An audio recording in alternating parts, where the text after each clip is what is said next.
Hello, everyone, and welcome to a bonus episode of Old Spook Lane Creepy Chats. Yeah, if you weren't scared enough, now you're going to be extra scared. You are going to be spooked. I am Patricia, and I'm here with Arun from the Arun Show. Thank you very much.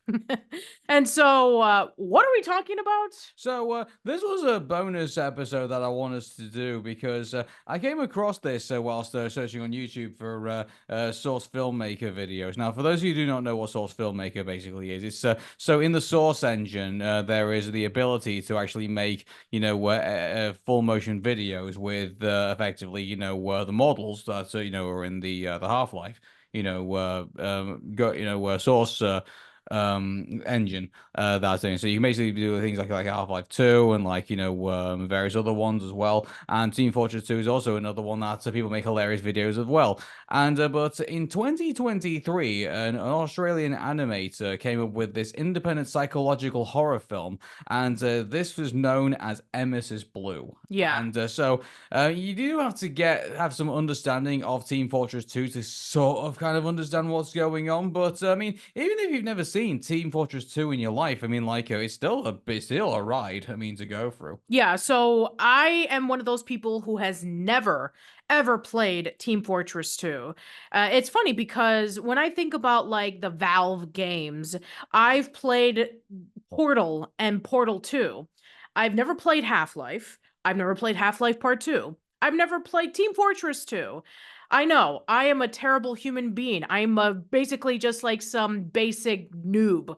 But no, I mean, I guess it's kind of funny because these kind of shooters, I mean, unless of course if they really stand out, if they're like really different or unique, I don't really, delve deep too much into first person shooters. Well, no, I think, but I mean, Team Fortress 2 is fun for a lot of reasons, and I'm sure there's going to be a lot of people in the comment sections who'll tell you how fun Team Fortress 2 is, and at least back in the day, anyway. I mean, hearing that recently, it's been a bit problematic in the engine recently. It's apparently it's too it's too easy to cheat, I think, in the system now. But Team Fortress 2 still has a lot of fans and still has a lot of people playing it, and now it's even free to play. Last time I remember, so I think it's anybody can now enjoy this experience. And so the idea is that basically there is a class of players you can basically play with. You can play as heavy, you can play as soldier, you can play as the scout, you can play as spy, pyro, and all sorts. And so there's a big cast of characters that you can play. And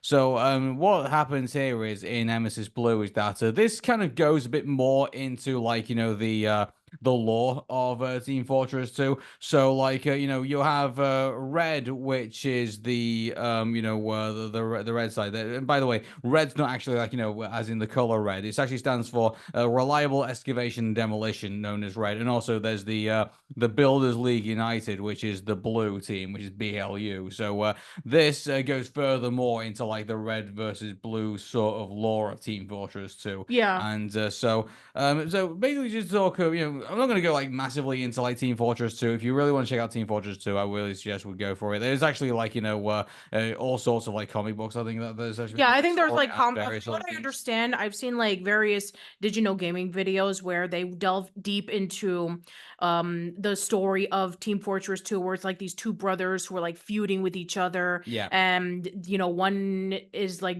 colored red and the other one's colored blue, and they like fight against each other. So that's basically like the gist of like what I know. And then you have like all of these other like classes that you can be able to play against, and they all have like distinct personalities and distinct weapons that you can be able to take advantage of. And everybody has like their own distinct favorites, and I know that there's like a lot of people who like to make a lot of memes of like the heavy and the scout and the medic and all those kind of things. Well, I And think if you see on YouTube, there's like different like variations of like I am heavy weapons guy, like a meet the heavy, and so because that's the first thing that people do when they get first to get grips with the source engine. But this guy's gone like to the eighth degree and basically created like a whole psychological horror film out of the yeah, story. so as usual when it comes to like these particular memes or these particular videos that people like to put together based off of pre-existing assets, this guy instead decided to create like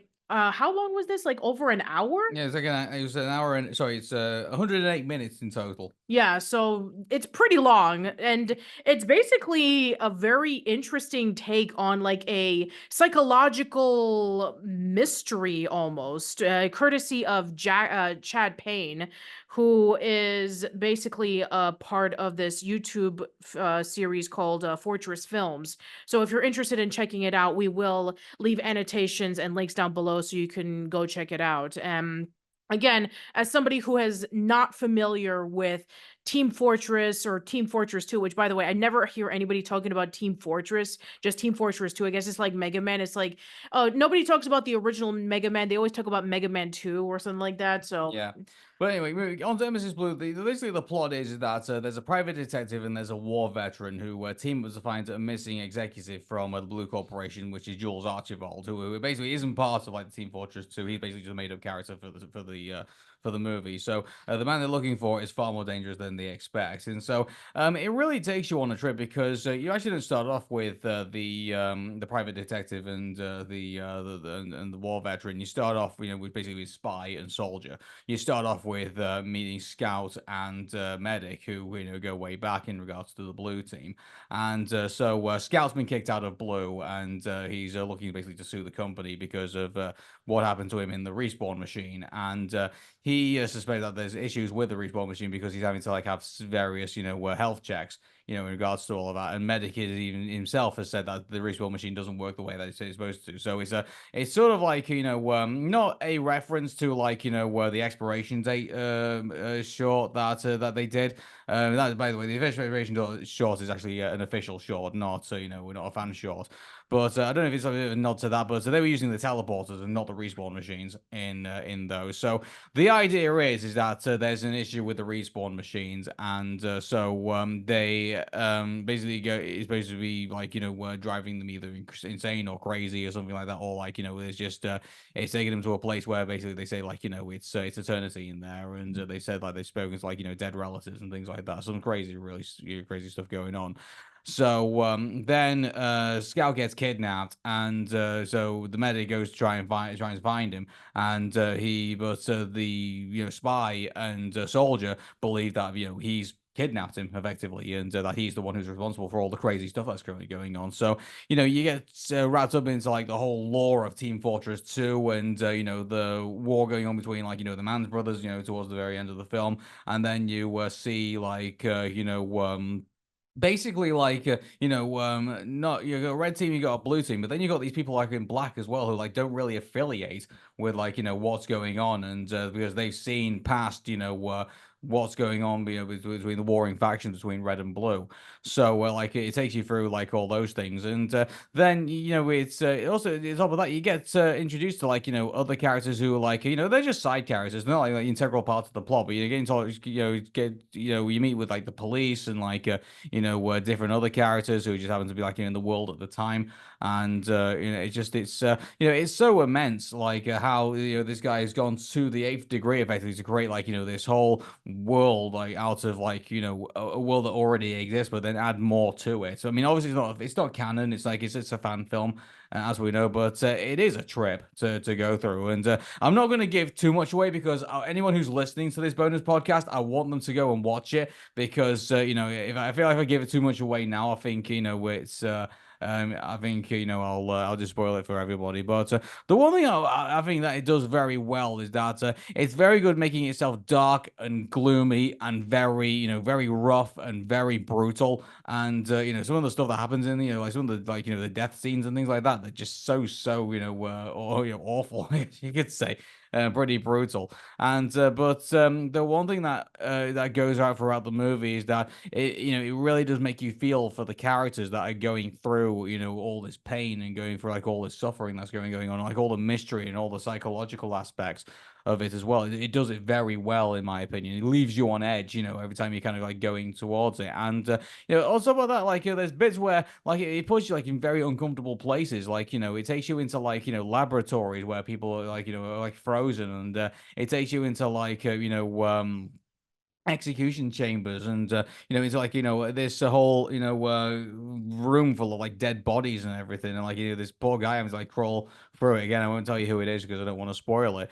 And but then like the one bit of the movie that really like affects me personally when I keep looking at it is the bit where he's going through the tunnel. You can just hear the echoing of the tunnel, and like just this kind of like going on, and like so it's just like it makes you feel, it does make you feel sick listening to it all. And it makes you do feel for the the characters and everything when all of that's going on. Yeah, one Yeah. thing I really did enjoy in terms of this particular film was I really liked the atmosphere. Like gets you into such a creepy mood like immediately. Like everything from the lighting, the music, the tone, just everything about it just seems so unease and very unsettling that you don't necessarily want to be in that situation if you're a part of it.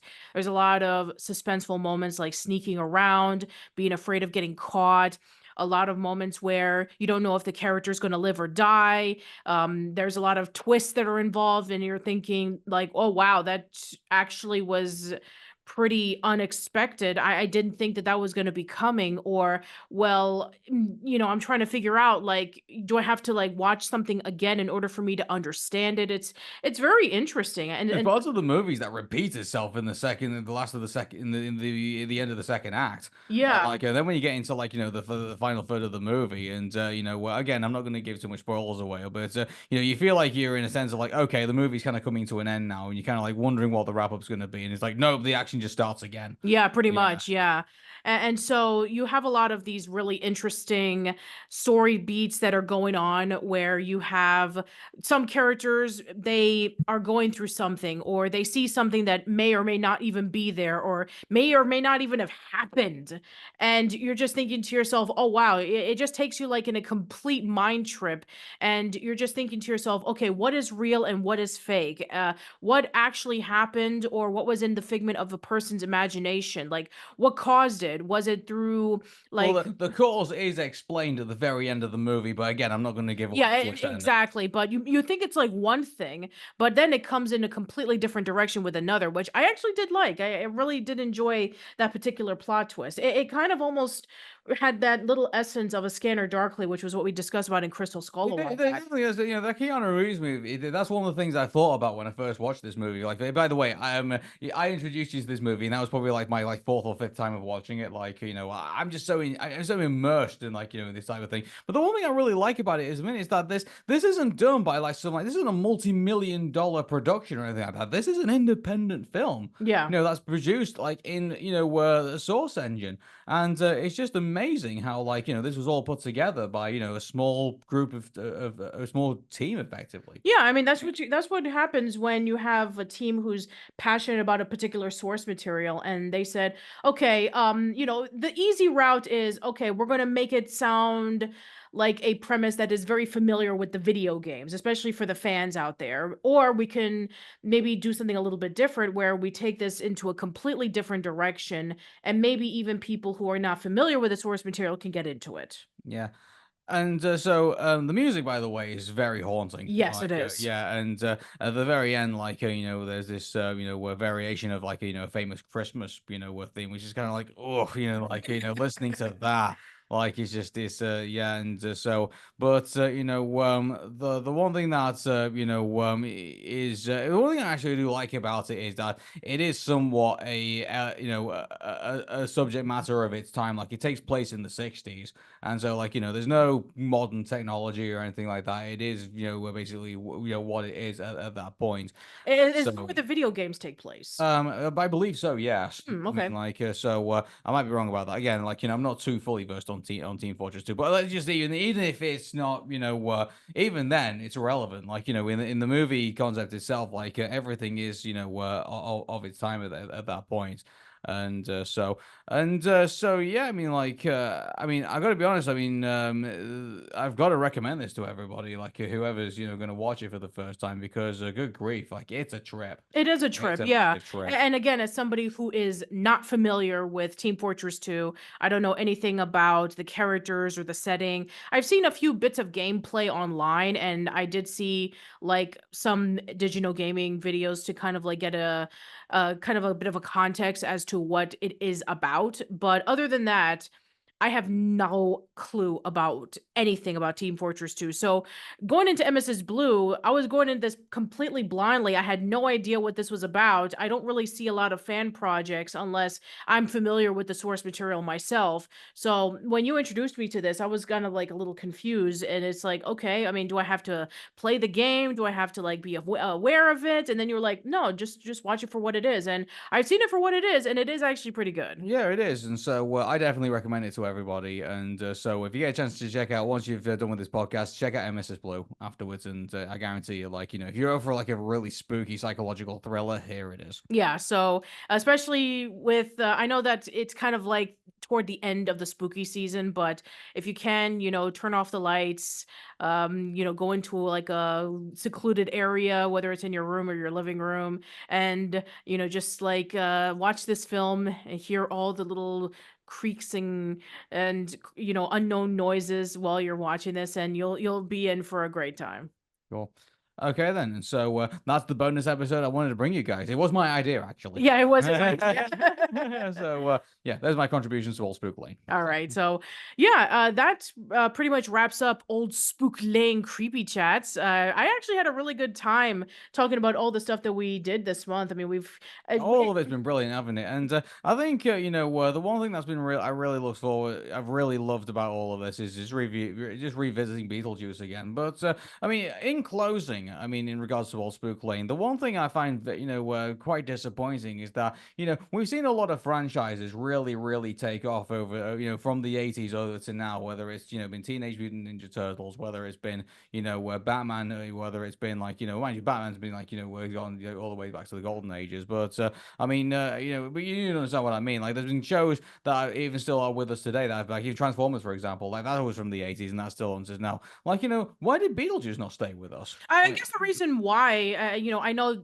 we discussed about both the movie and the sequel and the animated series. I know we've delved deep into that, but I guess to reiterate again, I guess the reason why is because the moment that Beetlejuice the animated series ended, there were so many other amazing shows that were coming out. It was like that golden age of animation throughout the 90s. And I think we even briefly talked about this with Peter, where it was basically there were so many shows that were groundbreaking and influential by their own merits, while Beetlejuice was based off of a movie. And, we never got Beetlejuice Goes Hawaiian. I mean, I don't know how that would have been if it would have came out, but yeah, I mean, there was no momentum afterwards. Whereas TMNT and Transformers, I mean, they actually had incarnations over time. Like with TMNT, there was the 1980s version, there was the 2003 version, there was the 2012 version, there was Rise of the TMNT, there was Mutant Mayhem, and the other stuff that we're not too proud of talking I mean, about. yeah, I know, but I mean, I would be interested to see, if Beetlejuice has the somewhat the same effect as the original Beetlejuice movie. I wonder if we'll get another TV series out of it. I'd be I interested to see if that would happen. Yeah, I would be interested in seeing if that would be the case too, whether it be with,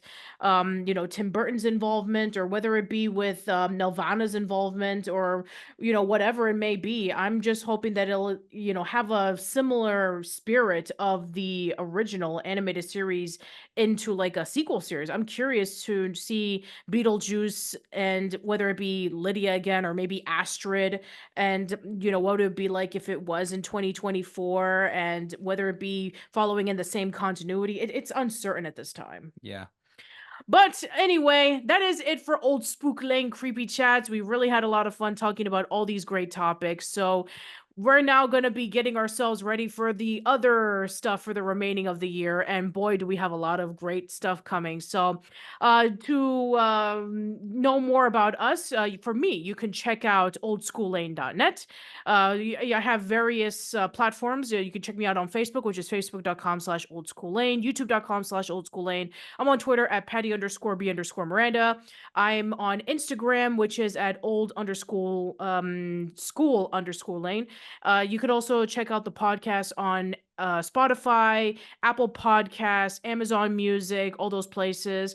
New episodes will go on there first, and then they'll go up in a few days on YouTube. Okay, but thank you very much for tuning in. Take care and bye for now. See you later.